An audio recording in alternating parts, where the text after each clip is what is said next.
Mudah-mudahan masa depan kalian masih sangat luas, sangat luas. Kalian masih bisa melakukan hal-hal yang sangat besar dan hebat. Lihat oleh kalian, sejarah munculnya pahlawan-pahlawan besar. Ustaz bertanya, mereka semuanya itu lahir dari rahim seorang wanita apa tidak? Iya. Munculnya ulama-ulama terkenal kelas dunia. Ustaz bertanya pada semuanya, itu lahirnya dari rahim seorang wanita apa tidak? Siapapun orang hebat yang pernah muncul di muka bumi, seluruhnya berasal dari seorang ibu. Pasti itu ibu-ibu yang luar biasa. Itu pasti ibu yang luar biasa. Ibu yang tahu dirinya siapa, untuk apa dia ada di muka bumi ini. Dan kalian ke depan adalah ibu-ibu, para tokoh-tokoh dunia di masa yang akan datang. Harus bercita-cita macam itu. Saya ke depan harus menjadi ibunya para tokoh-tokoh dunia, para ulama-ulama dunia, para pemimpin-pemimpin dunia, para pahlawan-pahlawan dunia. Ke depan sayalah ibunya. Harus begitu. Harus begitu. Jadi citanya besar. Jangan hanya sekedar ibu rumah tangga biasa, besok boleh tamek mau melamar karajo, asal tu mau belaki lah. Punya anak rencana cik 2 3 lebih 5. Apa hebatnya kalau begitu? Tapi tidak, saya persiapkan diri saya sekarang ini untuk menjadi wanita hebat, agar anak-anak saya ke depan adalah anak-anak pemimpin di berbagai belahan muka bumi ini. Lahirkan anak yang banyak besok nih. Satu anak memimpin nanti di Indonesia, satu anak memimpin di Malaysia, satu anak memimpin nanti di Mekah, di Madinah, satu anak nanti memimpin di Palestina. Kenapa tidak bercita-cita demikian? Cita-cita yang besar, karena tidak pernah rugi orang yang punya cita-cita besar. Kalau ibarat memanah, karena kami di sana anak-anak kami latih juga memanah. Anak ya, kami latih juga anak-anak memanah. Tapi ketika kami katakan, awas target kalian adalah 250 meter dari sini untuk dibidik. 250 meter itu targetnya dibuat. Ketika kami buat mereka target begitu, mereka pun memasang ancang-ancang yang benar. Kakinya benar, posisi badannya benar, lalu busurnya juga disiapkan busur yang kuat, LBS-nya. Kemudian mereka tarik dengan benar. Karena ini jauh, mereka buat tinggi. Mereka tahu kalau ini dibuat datar saja, maka dia akan menukik dan tidak akan sampai ke tujuan. Mereka naikkan, lalu mereka tarik dengan kencang. Kenapa? Targetnya 250 meter. Baru mereka lepas. Ketika lepas, sebagian kecil yang nyampe 250 itu. Sebagian besarnya awal-awal ya, sebagian besar nyampenya cuma 170, nyampenya 150, ada yang 200. 200 sudah keren karena wanita yang lari. Tapi coba kalau kami buat targetnya cuma 50 meter. Tenaga yang mereka keluarkan nggak seberapa, ya, karena cita-citanya dekat, cita-citanya rendah. Kalau dibuat cita-cita besar, mereka akan keluarkan semua energi mereka. Artinya kita akan bisa seperti itu. Kalau kita punya cita-cita besar, kita akan maksimalkan kemampuan kita. Sabi dayo, sabi tenaga, ya, kita akan upayakan sehingga pada akhirnya kita akan mendapatkan tidak sampai 100, minimal 80 jadilah. Kan begitu akhirnya. Targetnya juara 1, ternyata bisanya juara 3. Jadilah daripada juara 45. Berapa orang murid? Murid ada 45 orang. Kamu juara berapa? Juara 45. Karena targetnya lemah. Kalau targetnya kuat, minimal. Ustaz punya sahabat waktu di pesantren Tawalib, namanya Firman, Ustaz Firman. Awal-awal dia masuk di pesantren, Umi, Ustaz Firman ini lemah sekali, lemah. Dia sadari dirinya lemah. Menghafalnya dihafal hilang, dihafal hilang, dihafal hilang. Kasihan. Tapi putus asa kan dia? Tidak. Ternyata dia adalah salah satu di antara contoh santri ideal dalam kesungguhan. Kemana dia pergi, dia selalu bawa buku. Buku itu asal dia duduk sebentar dia buka. Asal ada antrian dia buka. Asal ada, bahkan dia ajak orang pun main bola kaki. Bukan tidak mau, dia mau, tapi dia syaratnya jadi kiper. Nanti kan bola banyak dimainkan orang tuh. Selagi bola masih jauh dia buka. Tiap sebentar mulutnya membaca dengan gaya yang unik. Maaf agak sedikit nyeleneh bahasa Ustadz ya. Seperti monyet cari kutu. Pernah lihat monyet cari kutu? Kan gitu, sambil disibak-sibaknya rambut orang, mulutnya baca-baca. Masalahnya Ustadz pengalaman kasih kepala ke monyet langsung dicarinya. Ya. Beliau sampai orang tidur dihidupkan lilin. Dan mulutnya masih tahu enggak? Dari 46 santri di pesantren Tawalib Padang Panjang, dia selalu di peringkat 5 juara atau juara 6. Juara 5, juara 4, juara 5, juara 4 antara itu. Padahal dia yang termasuk yang paling lemah, santri yang paling lemah. Tapi dia menyadari kelemahannya, lalu dia imbangi dengan kesungguhan. Akhirnya dia ada di peringkat 10 besar. Selalu juara 4, juara 5. Akhirnya dia juga bisa berangkat ke Mesir. Berangkat boleh ke Mesir, Ustaz? Kami hampir tak percaya kok bisa. Kenapa? Kami tahu kemampuannya, tapi dia juga sadar dia punya kekurangan, tapi dia sadar pula apa cara menangani kekurangan itu. Nah, kalian juga mungkin sadar kekurangan diri kalian apa? Mungkin ingatan kalian seperti beliau. Mungkin kalian tidak sehebat orang-orang yang memang pintar sekali baca langsung lengket. Tetapi itu bisa diimbangi dengan kesungguhan. Man jadda wajada. Sunnatullah itu. Ini apa? Jawab. Gelas dari apa? Sunnatullahnya. Ini kalau dilemparkan, sementara di situ semen yang menunggu, hasilnya gimana? Itu sunnatullah namanya tuh. Sunnatullah. Ketetapan Allah yang tidak mungkin berubah. Kemudian kalau ini apa? Di dalamnya. Air. Air itu sifatnya apa?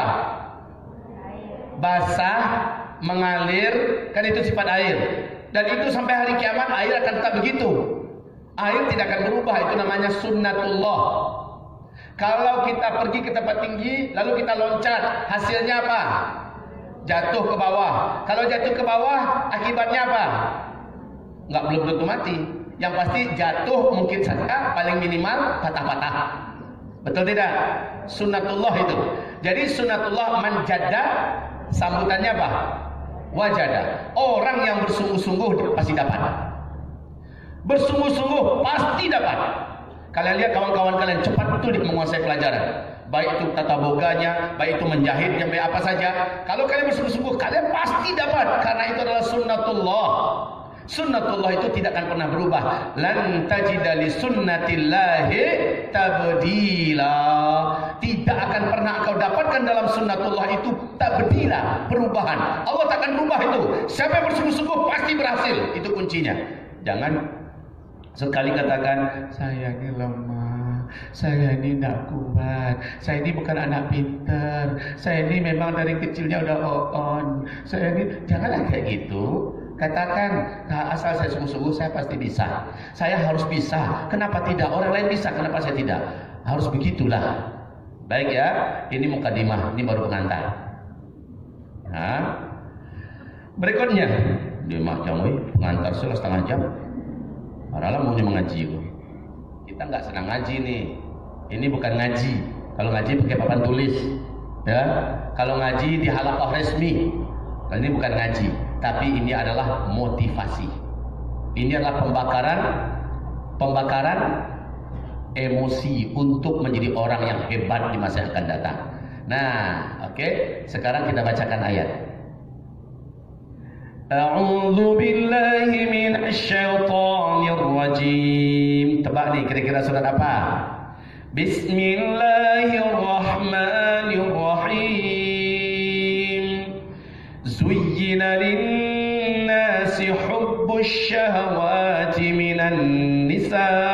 Ayo, surat apa? Surat An-Nisa. Pinter. Ayatnya ayat berapa? Ayat berapa ya? Berapapun ayatnya Ustaz, pokoknya dalam surah An-Nisa. Oke. Artinya apa itu tadi? Zuyyina, telah diberikan hiasan. Linnasi, manusia ini diberi oleh Allah hiasan. Minasy syahwat, zuyyina linnasi hubbus syahwat, cinta pada syahwat. Nomor satunya syahwatnya apa yang disebut situ? Minan nisa, yaitu terdiri dari wanita. Wanita itu siapa ya? Siapa wanita itu? Ananda semua lah. Ya, guru-guru kita ini wanita. Orang tua kami, ibu-ibu kami wanita. Umi wanita. Kalian ini menurut Allah di dalam Al-Quran adalah syahwat. Dan karena perhiasan yang paling kuat untuk manusia. Manusia yang dimaksud adalah lelaki. Syahwat. Dan di belakangnya adalah wal banin, anak-anak, wal qanatiril muqantarah minadh dhahabi wal fiddah, dan juga berupa perhiasan emas dan perak, wal khailil musawwamah, kuda-kuda tunggangan yang diberi hiasan, wal an'ami wal harf, hewan-hewan ternak yang dipelihara, wal harf, dan pertanian. Jadi coba wanita dalam hal ini dijadikan sejajar dengan mereka. Wanita yang paling di depan. Wanita itu adalah kalian. Ayo kita lihat hadis. Ad-dunya mata'. Lanjut.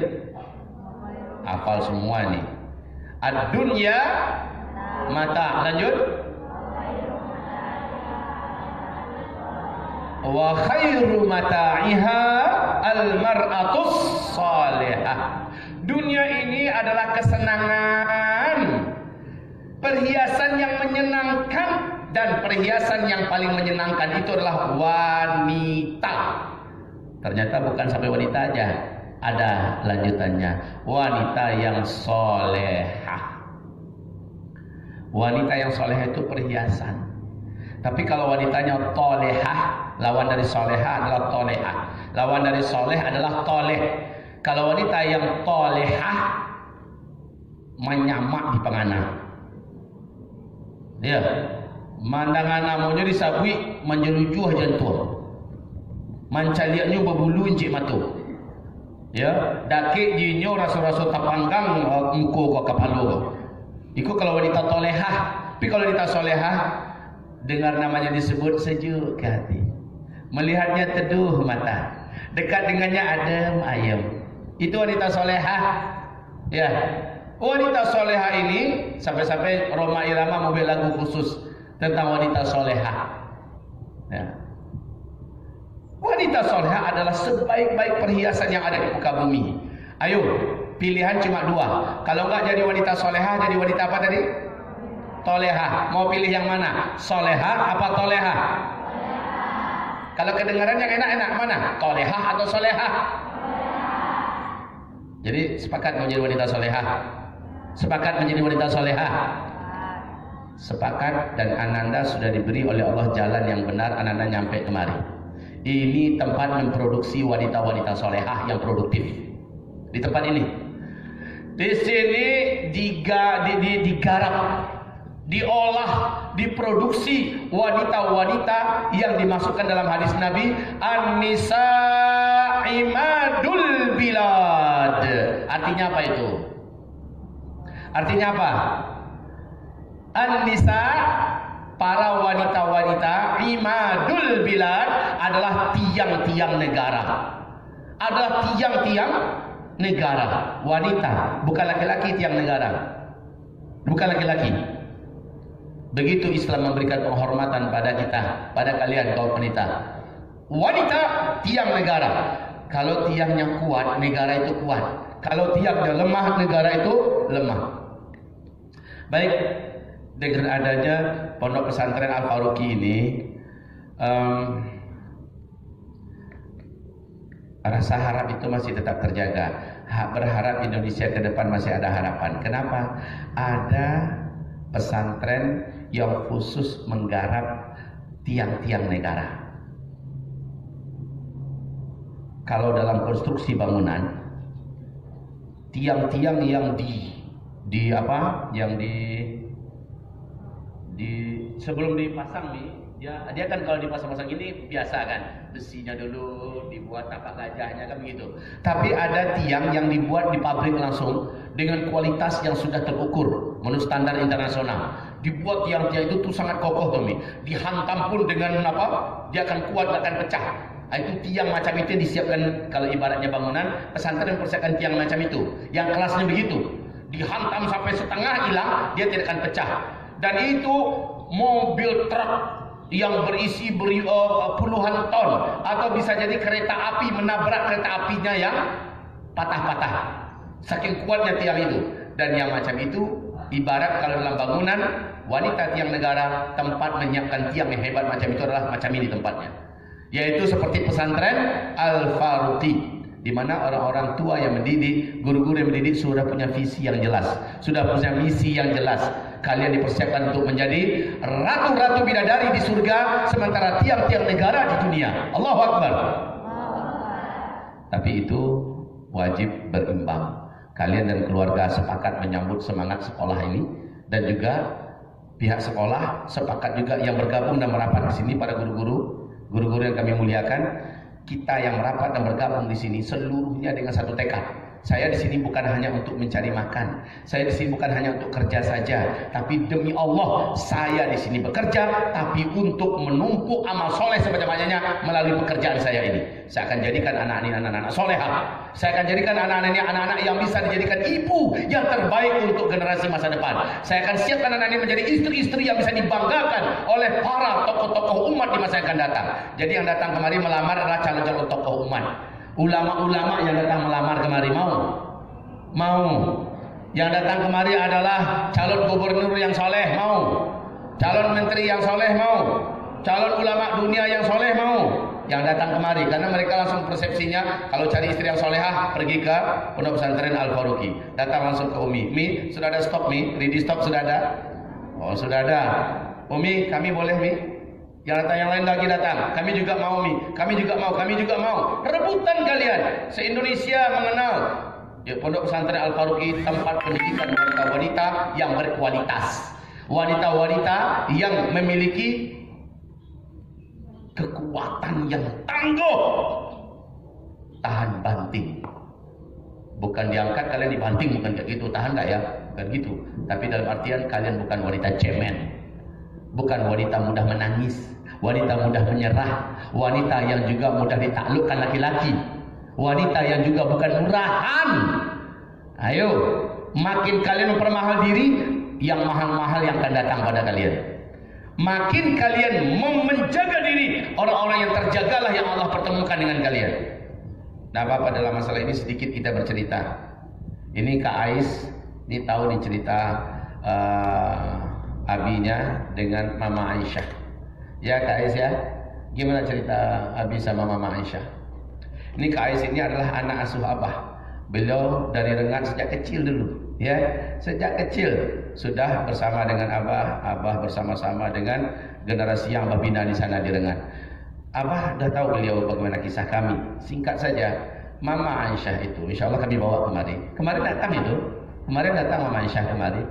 Mama Aisyah itu wanita yang hanya peduli dengan ilmu, hanya peduli dengan ibadah, dan tidak mau sibuk dengan urusan anak-anak seumur dia di usia remaja. Anak usia remaja udah cerita laki-laki, cerita cowok semacamnya, dan dia tidak peduli. Bahkan dia tidak mau. Bahkan dia berdoa pada Allah, lindungi hamba ya Allah dari pacaran-pacaran. Lindungi hamba dari berkenalan dengan cowok, daripada lindungi hamba. Dia bahkan minta kepada Allah. Setiap ada laki-laki yang mendekat kepadanya membunuhinya, ya, membuduinya. Tahu membudui? Dia serahkan muka masam. Dia serahkan wajah yang tak enak dipandang. Karena ini laki-laki siapa? Dan dia betul-betul menjaga rapat-rapat kehormatan dirinya, sehingga tidak bisa siapapun yang ingin merapat. Singkatnya sampai dia kuliah, berusaha laki-laki di kuliahnya itu di IAIN di Aceh untuk merapat kepadanya, ingin berkenalan dengan lebih dekat. Bahkan dia minta pada ayah bundanya, tarik lagi Ananda ke Molaboh. Ananda nggak mau lagi melanjutkan kuliah di IAIN di Banda Aceh. Kenapa? Diranggu laki-laki. Di jalan ditunggu laki-laki, mau ke kampus dia ditawarkan untuk diantar. Ya, dia sangat-sangat geram dengan adanya laki-laki yang ingin merapat dan mendekat padanya. Akhirnya orang tua Mama Aisyah ini bertanya-tanya lah dalam hati mereka, dan berundinglah sama keluarga, siapalah jodoh anak kita ini nantinya. Dia tertutup betul dengan laki-laki. Tapi untuk belajar jangan ditanya. Dia hantu kitab. Dia belajar itu gila betul. Dia suka betul untuk menambah ilmunya. Dan ibadahnya hanya Allah lah yang maha tahu. Tapi intinya dia jaga dirinya. Kalian tahu bagaimana proses berikutnya. Yang Abah tahu, orang-orang soleh yang terbaik lah yang berusaha untuk datang melamarnya. Ada saja cara Allah untuk membuat dia dikenal. Dan itu melalui lisan para guru-guru, lisan para ustazah-ustazah mengatakan bahwa si Aprina Mailisa, ada sabit nama aslinya. Nama aslinya Aprina Mailisa. Itu adalah wanita terbaik, wanita yang sangat menjaga diri, wanita bla bla bla bla bla. Terdengar pula berita itu ke telinga Ustaz Zulkifli Muhammad Ali. Sampai lo tuh Hati laki-laki mah yang tak niung itu. Awak yo donyo. Niung waktu kalau begitu orangnya. Ternyata sejak dari muda, alhamdulillah, Ustaz Zul juga anti pacaran. Anti pacaran. Kawan-kawan sudah punya cewek. Kawan-kawan menawarkan orang-orang. Kadang-kadang beberapa wanita-wanita yang istimewa kata orang wajahnya, penampilannya, ya, didekati oleh kawan-kawan Ustaz yang cowok-cowok, menolak dia. Tapi ke Ustaz mau, ke Ustaz mau. Cuma Ustaznya menolak. Sampai ada yang ngirim surat, Ustaz juga menolak. Ustaz nggak mau. Prinsip Ustaz adalah yang menjadi pacarku hanyalah istriku saja. Ya, aku tidak akan ingin menodai masa mudaku, masa remajaku dengan berpacaran. Nehi for women. Ya, tidak untuk wanita. Bukan awak nak normal. Mencari orang kan yang memang gila itu nyo jawab. Mencari orang rancak itu awak mau, tetapi kita sadar dia tidak halal bagi saya. Kita sadar bukan ini cara yang benar. Kita sadar bukan melalui ini jalurnya. Kalau sungguh-sungguh datangi orang tuanya, langsung lamar. Kan begitu seharusnya. Nggak ada cerita kita kenalan yuk, kita dinner bareng yuk, kita makan bersama yuk, kita jalan-jalan yuk, ikapung dua bang. Ini orang-orang yang ingin merusak masa muda anak-anak gadis dengan cara ngajak pacaran. Nanti kalau cocok baru kita lanjutkan ke pelaminan. Itu gaya setan dari barat. Wahai anak-anakku, Abah menjaga diri dari pacar-pacaran. Sementara Mama Aisyah juga menjaga diri dari laki-laki. Coba lihat bagaimana Allah mempertemukan kami di bawah destingan peluru. Ketika itu masih daerah operasi militer masih berjalan di Aceh. Abah datang nekat pergi melamar ke Aceh. Melamar wanita yang tidak pernah ada berkenalan dengan laki-laki dalam bab yang salah. Dia tersembunyi, dia tersimpan. Yang datang juga orang yang lebih kurang seperti itu juga. Alhamdulillah dia berprestasi dalam pendidikannya. Zulkifli Muhammad Ali Allah kasih juga prestasi-prestasi yang cukuplah untuk di zaman kami. Alhamdulillah akhirnya bertemu. Singkat urusannya, kami pun bertemu. Ini kalau diceritakan orang cocok dijadikan film. Penulis ayat cinta siapa namanya itu? Abdurrahman Habibur Rahman Asy-Syiraziyah. Itu pernah adik abah adik kandung Umi Nur membuat, dan Umi Nur ini penulis. Dia buat belum selesai lagi, mungkin baru sepertiga hampir setengah lah. Dia kirimkan naskah yang sudah ada itu. Kaget beliau. Ini sangat bagus sekali, baik redaksi bahasanya, baik daripada alur ceritanya, sangat bagus sekali. Tolong lanjutkan kisah ini, biar kita cetak. Kisah apa yang diangkat oleh Umi Nur? Kisah tentang abangnya Zulkifli Muhammad Ali. Pokoknya kalau diceritakan sangat luar biasa. Ini dalam judul apa? Kenapa ini disampaikan? Kalian jangan khawatir nanti kalau kami terlalu eksklusif, terlalu menjaga diri, nanti kami dengan siapa? Nanti kami dikenal oleh siapa? Siapa yang akan datang meminang kami, melamar kami? Ujung-ujungnya, inti-intinya wanita pasti jadi istri, betul tidak? Mana pernah seumur hidup wanita jadi suami? Ada nggak? Ujung-ujungnya kalian pasti jadi istri. Di usia-usia kaya sini, ini udah menunggu nih, udah menunggu siapa yang akan menjadi suamiku, betul kak? Iyalah kak, jujur aja lah kak. Iya. Kalian jangan khawatir selama kalian minta kepada Allah Subhanahu wa taala, Allah yang atur. Allah yang akan mempertemukan kalian menjadi ibunda pasangannya laki-laki hebat, laki-laki tangguh, laki-laki terhormat di masa yang akan datang. Jangan khawatir masalah itulah. Tapi kalau ternyata suami kalian menjadi pejuang, kalian sudah mampu mandiri, rumah kalian menjadi mesin produksi untuk kehidupan kalian dan anak-anak. Disitulah unggulnya Pondok Pesantren Al-Faruqi ini. Kalian diberikan bekal untuk mampu menjadi entrepreneurship. Betul tidak? Kalian dijadikan bekal sehingga kalian bisa aktif ketika kalian di rumah.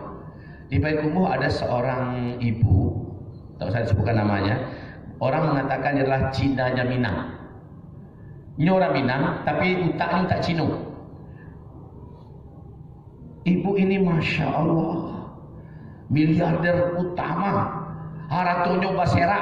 Di Payakumbuh, di Padang, Sumatera Barat, bahkan di Riau, di Jakarta, di mana-mana, Masya Allah. Di ibu-ibu, dia mengelola usaha dari rumah saja.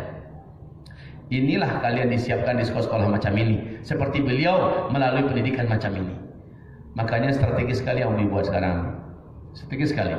Dan ini kalau ketahuan oleh Illuminati ini, dia akan mencoba mau obrak-abrik sekolah ini. Ketahuan oleh Freemasonry, kalau dia nggak bisa ambil kader-kader Umi, maka dia akan usahakan untuk mengacaukan ini. Semoga ini dijaga oleh Allah ya. Semoga pesantren Mahat Al-Faruq ini dilindungi oleh Allah, dijaga oleh Allah. Amin ya Rabbal. Semoga anak-anak kami seluruhnya, kalian jangan overacting juga. Semua yang akan kalian lakukan sifatnya publik, minta kesepakatan dari pihak pesantren dulu. Boleh gak kami mempublikasikan ini? Boleh gak kami melakukan terobosan ini? Minta pendapat daripada guru-guru kalian, ya. Minta pendapat daripada pihak yayasan, pihak pesantren. Karena kalau kalian terlalu cepat boomingnya, akan banyak yang akan ingin kotok kepala kalian. Jadi hancur. Kalian masih lemah, belum kokoh, belum kuat. Ini harapan Ananda pada Umi ya, dan pada ustaz kita semuanya, guru-guru. Kalau ada yang hebat, banyak sembunyikan dulu. Karena pendengkinya banyak nih. Kira kita belum kuat. Ya. Likulli dzi ni'matin mahsud. Setiap yang punya nikmat pendengkinya selalu ada. Itu juga sunnatullah. Kita punya nikmat, anak kita punya canggih, produksi anak-anak kita ternyata laris menembus Brunei, menembus Malaysia. Dengan cepat itu menyebar kemana-mana, pendengkinya akan datang. Kalau pendengki ini masih kelas lokal, kita masih bisa ngadapin nih. Tapi kalau pendengkinya kelas Illuminati, pendengkinya kelas Freemasonry, tamat kita. Memang ada Allah di belakang kita, memang ada Allah di depan kita, ya. Tetapi kita wajib ista'inu fi qada'i hawaijikum bil kitman. Kamu harus tetap melindungi cita-cita kamu yang ingin sampai dengan banyak menyembunyikan. Pandai-pandai dulu menyembunyikan, jangan terlalu pro apa namanya? Pro publikasi ya. Jangan terlalu. Kita sesuaikan dan kita seimbangkan. Kalau udah siap, udah kokoh, enggak apa-apa lah. Ya, cabang kita sudah ada di mana-mana. Alhamdulillah kita juga sudah ditopang beberapa negara kuat seperti umpamanya dari Arab, dari Brunei, dari Malaysia umpamanya. Turki juga menopang kita. Sudah, insya Allah kita bukan lagi kekuatan lemah. Kita sudah menjadi kekuatan besar. Dan itu bukan mustahil loh ya. Bukan mustahil. Karena sangat langka ada sekolah pendidikan khusus untuk wanita seperti yang dibuat oleh Ma'had atau Pondok Pesantren Al-Faruqi ini. Sangat langka. Ketika ada, mereka orang kafir itu sangat paham kekuatan sebuah negara ada pada wanita. Sementara pesantren yang mempersiapkan untuk wanita terbaik seperti Ma'had Pondok Pesantren Al-Faruqi ini, wujud mereka melihat ini ancaman untuk cita-cita jahat mereka. Maka mereka akan usahakan hancurkan ini. Saya yakin Umi sangat paham maksud kami. Nah, anak-anakku sekalian, hubbus syahwat, kalian ini disebut oleh Allah dengan sebutan syahwat. Makanya Nabi mengatakan yang paling aku khawatirkan untuk umatku adalah wanita. Wanita yang paling aku khawatirkan untuk umatku. Kalian ini dengan asbab jenis kalian nenek moyang kita dulu, Bunda Hawa, Nabi Adam akhirnya terperosok. Betul? Betul? Nabi Adam sudah merasa ada yang gak benar nih. Wahai Hawa, wahai istriku, hati saya merasa gelisah dengan pohon ini. Rasa-rasanya pernah ada sesuatu. Saking lamanya Nabi Adam dalam surga, saya merasa ada sesuatu nih. Kalau dalam Al-Quran kan fanasia. Adam pun lupa bahwa Allah pernah melarang jangan mendekati pohon itu. Nah, Adam namanya manusia. Manusia itu kan pelupa. Pelupa itu bahasa Arabnya nasia. Nasia, yansa, nisyan, insan adalah sang pelupa. Itu memang kalau kita lupa wajar karena memang kita adalah insan. Jadi wajar kalau kita lupa. Nabi Adam lupa di mana ya? Kapan ya?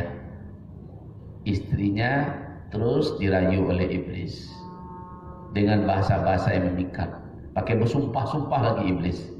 Hai Hawa, katakan ke suamimu, ini namanya pohon keabadian. Kalau kalian makan buah buah, kalian sama juga malaikat, akan seperti malaikat. Kalian abadi di sini. Lihat saya, gara-gara nggak makan buah ini, saya akhirnya tercampak karena saya tidak ada hukum abadi pada diri saya.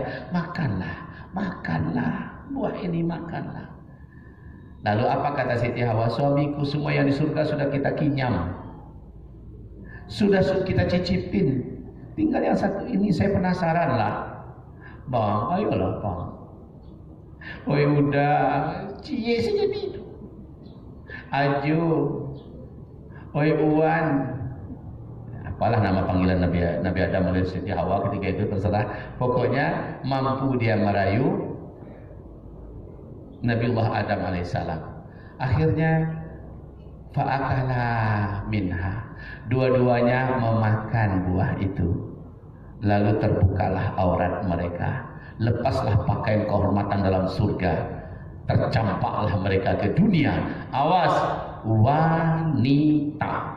Yang mampu menggelincirkan lelaki adalah wanita. Sekuat-kuat laki-laki, di belakangnya ada makhluk lemah gemulai. Kalau dalam bahasa Arab disebut dengan jinsun latif, ya Ustaz ya. Jenis yang lembut, ternyata dia mampu mematahkan tulang, dia mampu membengkokkan besi, bahkan dia mampu menghancurkan batu. Siapa dia? Wanita. Siapa wanita itu? Kalianlah. Siapa lagi? Tapi kalau kalian dicetak dengan benar, kalian diolah dengan benar, dan kalian sami'na wa ata'na, kalian serius, kalian fokus, lihat, kalian akan mengguncang dunia. Lihat, bumi ini akan berubah karena ada wanita-wanita macam kalian. Ini bukan berlebih-lebihan ya. Ini bukan sekedar retorika bahasa yang membakar bergelora. Tidak. Karena ada wanita Imam Syafi'i lahir, betul tidak? Karena ada wanita ibu yang tangguh Imam Ahmad Ibn Hanbal, imamnya para ahli hadis muncul. Karena ada wanita, lahirlah seorang lelaki yang luar biasa di dunia akhirat, Muhammad sallallahu alaihi wasallam. Ada wanita suci, wanita pilihan, rahimnya terjaga, matanya terjaga, mulutnya terjaga, telinganya terjaga. Lahirlah anak luar biasa, dan bertekadlah menjadi wanita macam itu. Untuk menjadi wanita hebat nggak perlu wajahnya cantik, nggak perlu. Untuk menjadi wanita hebat dunia akhirat, menjadi ratunya bidadari, tak perlu hidungnya mancung. Justru yang banyak hidung mancung itu jadi pelacur sekarang. Na'udzubillah. Tambah cantik dia, tambah murah harganya, betul tidak? Coba lihat, sekarang menjadi pelacur dunia adalah wanita cantik, hidung mancung, alis bak semut beriring, kan yang mengkilik, bibir wacaknya tangguang tuh. Tapi jadi pelacur. Na'udzubillah. Operasi sana, operasi sini. Akhirnya kena angin yang luar biasa. Meleleh ke dolah. Lepas tu tengkurak itu. Ma'adhanallah. Allahumma salli ala Muhammad wa ala ali Muhammad. Wahai anak-anakku sekalian, tidak sedikit ujian kalian tinggal di sini. Kalian akan marah ketika pihak pesantren ngambilin handphone kalian. Kesal kalian. Kalian marah terlalu banyak peraturan yang kayaknya mengikat kalian di sini. Apa nih? Sedikit dilarang. Memang kayak gitulah. Kalau di pesantren itu harus kayak gitu. Kalau tidak, maaf nak ya, yang menjadi ujung tombak setan itu bagi manusia, kata Rasulullah, adalah wanita. Kalian.